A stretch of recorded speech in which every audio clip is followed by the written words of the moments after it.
Several years ago, when I was a young pastor, I had a child named Christina who passed away.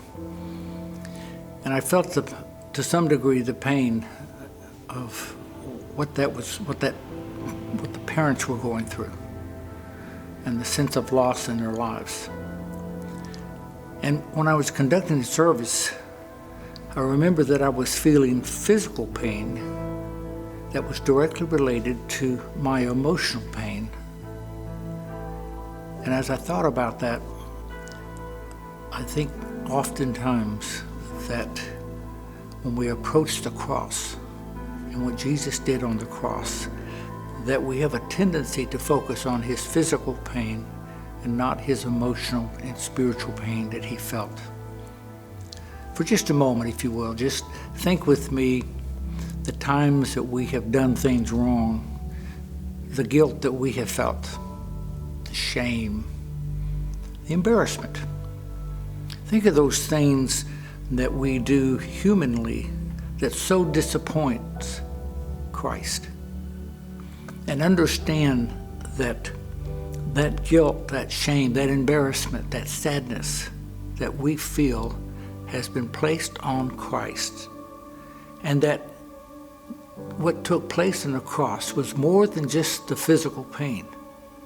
It was all of those things, the ramifications and all those things that follow, the sense of betrayal that he felt. Those things caused him to feel agony. In Luke chapter 22, verse 43, it specifically says that he was in agony. That agony refers to that emotional pain. And so as we approach the Lord's table, certainly it involves the physical pain, the suffering that Christ felt.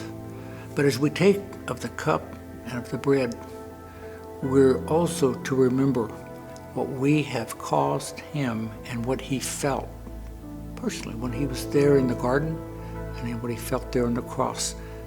And when the Father turned his back on him, that was all that shame and guilt that we have placed upon him. He gave him, and in turn, he gave to us that righteousness, that purity, that cleanliness. I'm reminded of the prodigal son. When the son returned to the father, the first thing that the father did was give him new clothes and new shoes. And the clothes that reflected the shame and the dirt and the squalor that he had come from, that was all changed as the father welcomed him home. Let us remember that we have been given white clothes. We've been given new clothes, cleaned, totally forgiven, as we remember what Christ did for us on the cross.